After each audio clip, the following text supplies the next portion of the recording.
आज यहां से एक नई सीरीज की शुरुआत हो रही है। हम क्या करने वाले हैं कि अलग अलग फील्ड्स में अलग अलग लोगों ने जो भी कुछ एक्स्ट्रा ऑर्डिनरी अचीव किया है, उनकी कुछ कोटेशंस हैं। उन कोटेशंस के थ्रू हम उनकी थॉट प्रोसेस को समझने की कोशिश करेंगे कि वो किस तरीके से सोचते थे, ऐसा क्या था उनकी सोच में जिसकी वजह से वो कुछ एक्स्ट्रा ऑर्डिनरी अचीव कर पाए। तो आज शुरुआत होने वाली है एल्बर्ट आइंस्टाइन से। लेकिन अगर आप लोग जो मुझे अभी वीडियो में देख रहे हैं, आप चाहते हैं कि कोई पर्टिकुलर पर्सन है जिनकी कोटेशंस की हम डेप्थ में जाएं और उनकी थॉट प्रोसेस को समझने की कोशिश करें, तो आप नीचे कमेंट सेक्शन में बता सकते हैं और मेरे आने वाले सेशंस में मैं एक एक करके उनको कवर करता चला जाऊंगा। तो जो पहली कोटेशन है एल्बर्ट आइंस्टाइन की, वो है everybody is a genius, but if you जज a fish by its ability to climb a tree, it will live its whole life believing that it is stupid. बड़ी पावरफुल स्टेटमेंट है ये। इसको ध्यान से समझने की कोशिश करते हैं कि अगर कोई और उस फिश को जज करे तो कोई प्रॉब्लम नहीं है, तो इसका मतलब वो बेवकूफ है। यानी कि अगर दुनिया आपको जज करे तो कोई प्रॉब्लम नहीं है, इसका मतलब दुनिया बेवकूफ है। बट अगर वो मछली खुद अपने आप को जज करने लग जाए इस बेस पे कि देखो मैं पेड़ पर नहीं चढ़ सकती तो मैं बेवकूफ हूं, तो वो बेवकूफ है।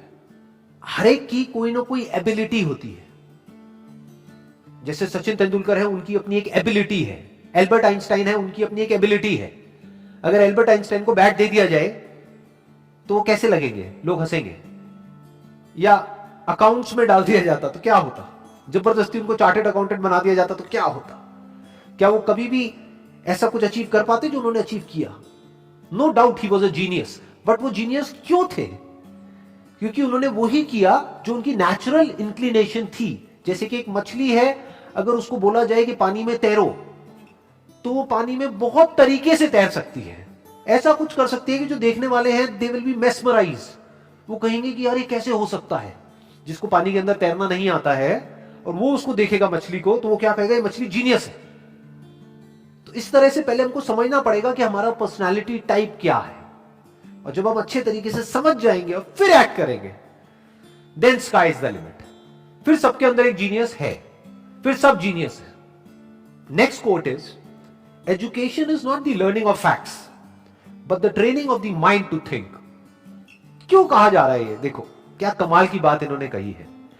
बल्कि जिस वक्त इन्होंने कही थी उस वक्त कंप्यूटर्स इतने ज्यादा डेवलप नहीं हुए थे, इंटरनेट इतना ज्यादा पेनिट्रेट नहीं हुआ था, फिर भी वो देख पा रहे थे कि फ्यूचर में क्या होने वाला है। उसके बेस पर ये स्टेटमेंट उन्होंने दी है।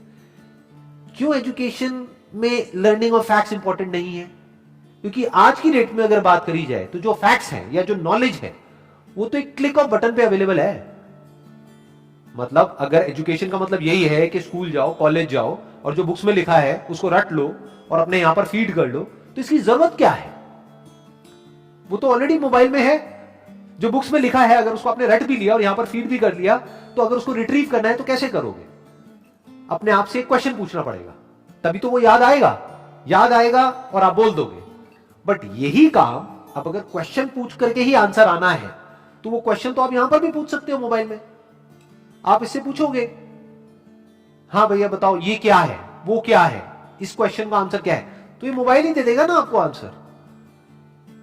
और जितनी मेमोरी इसके अंदर फीडेड है, जितनी नॉलेज एक मोबाइल के अंदर फीडेड है, जितनी नॉलेज गूगल में फीडेड है, क्या उतनी नॉलेज हम अपनी ब्रेन में फीड कर सकते हैं?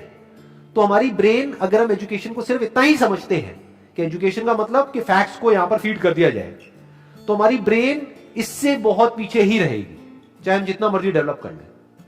तो वो एजुकेशन किसी काम की नहीं है। तो व्हाट इज रियल एजुकेशन, ये समझना बहुत जरूरी है। क्योंकि अगर हम इसको नहीं समझते तो हम ऐसे लोग अपने एजुकेशन सिस्टम से निकालेंगे जिनके अंदर फीडेड तो बहुत कुछ होगा, बट उनको यही नहीं पता होगा कि सोचते कैसे हैं। यहां पर दो बातें करी जा रही है। एक है education is not the learning of facts. Number one, learning of facts important क्यों नहीं है? Education is not the learning of facts. Why learning of facts is not that important? Because all the facts, all the knowledge, all the information is already available on the internet. अगर उसको यहीं पे store करने का नाम education है, तो ये तो किसी काम की नहीं है। वो तो ऑलरेडी स्टोर्ड है आपके मोबाइल में। जब यहां पे स्टोर्ड है तो यहां पर क्यों स्टोर कर रहे हो दोबारा से? As simple as that, number one. Number two, but the training of the mind to think, कि बच्चों को ये सिखाया जाए कि सोचते कैसे हैं और सोचना क्यों जरूरी है, क्योंकि लाइफ में जो भी प्रॉब्लम्स है, जैसी भी प्रॉब्लम्स है, उसका सॉल्यूशन कैसे निकलता है? सोच करके निकलता है। मेमोरी से नहीं निकलता है, गूगल से नहीं निकलता है, फैक्ट से नहीं निकलता है, नॉलेज से नहीं निकलता है, उस नॉलेज को यूज कैसे करना है उससे निकलता है। अगर मेमोरी से या बुक्स से सॉल्यूशन निकलता तब तो कोई प्रॉब्लम ही नहीं थी। किसी को पैसा कमाना है, इतनी सारी बुक्स हैं, पढ़ लो, निकल गया सॉल्यूशन। उससे नहीं निकलता है। इंफॉर्मेशन से सॉल्यूशन नहीं निकलता है, उस इंफॉर्मेशन को यूज किस तरीके से करना है उससे सॉल्यूशन निकलता है। जिस सवाल का जवाब गूगल नहीं दे सकता है, उस सवाल का जवाब अगर आप दे सको, सोच करके उस प्रॉब्लम का भी सॉल्यूशन निकाल सको जो गूगल नहीं निकाल सकता है, तो कहेंगे कि आप इंटेलिजेंट हो। ये इंटेलिजेंस डेवलप करने का काम होना चाहिए एजुकेशन सिस्टम का। This is real education. Next quote is, the true sign of intelligence is not knowledge but imagination. Knowledge के बेस पे जो पास्ट में हो चुका है उसको हम रिपीट तो कर सकते हैं, लेकिन कुछ भी नया क्रिएट नहीं कर सकते जब तक कि इमेजिनेशन ना हो। यानी पहले हम कुछ इमेजिन करें, फिर नॉलेज को यूज करें तो ठीक है, बट अगर सिर्फ नॉलेज के बेस पर हम सोचें कि कुछ भी नया डिस्कवर हो सकता है, इम्पॉसिबल। नॉलेज के बेस पर हम गोल गोल गोल गोल एक पैटर्न में घूम सकते हैं कि जो हो चुका है उसको रिपीट कर सकते हैं। फॉर एग्जाम्पल, यहां पर एक बल्ब है, तो इस बल्ब को बनाने की एक नॉलेज है हमारे पास में, तो उस नॉलेज से क्या हो सकता है, और बल्ब्स बन सकते हैं, एक फैक्ट्री बन सकती है, उस फैक्ट्री में और बल्ब्स को प्रोड्यूस किया जा सकता है। और एक ऐसा भी टाइम था जब कोई बल्ब नहीं था, देयर वाज नो बल्ब। तो बल्ब कहां से आया? क्या नॉलेज से आया? जो भी ह्यूमैनिटी की नॉलेज थी हजारों साल की, क्या वहां से आया वो बल्ब? बल्ब कहां से आया? इमेजिनेशन से आया। किसी ना किसी ने सोचा, यानी वो बल्ब कहीं नहीं था, किसी बुक में नहीं था, इस दुनिया में नहीं था, कहीं नहीं था, किसी के माइंड में था। उसने सोचा कि अच्छा ऐसा भी कुछ हो सकता है, और उसके ऊपर काम करना शुरू कर दिया। तो क्या हुआ? वो इमेजिनेशन रियलिटी बन गई। इनफैक्ट अगर हम अपने आसपास में देखें, इस दुनिया में कुछ भी, एक सुई से लेकर के एक एरोप्लेन तक, सब कुछ आज रियलिटी है। आज वो नॉलेज के फ्रेमवर्क में है। आज हमारे पास में नॉलेज है कि सुई कैसे बनानी है, एरोप्लेन कैसे बनाना है। We have knowledge of producing it, we have knowledge of running it, we have knowledge of creating it. But एक टाइम पे वो सब क्या था? वो इमेजिनेशन था, सब इमेजिनेशन था। जब इमेजिनेशन रियलिटी में कन्वर्ट हो जाती है तो वो नॉलेज हो जाती है, फिर उसको रिपीट किया जा सकता है। तो दैट इज कन्वीनियंट, बट वहां पर कुछ भी नया डिस्कवर नहीं हो सकता है। कुछ भी नया डिस्कवर करना है तो यू नीड इमेजिनेशन। जैसे एक तरफ से व्हील डिस्कवर हो गया, एक तरफ से लगेज डिस्कवर हो गया, अब यहां पर इमेजिनेशन की जरूरत है। क्या लगेज उठाने में दिक्कत आ रही है?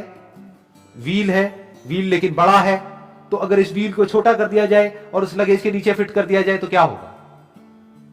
ये इमेजिनेशन है।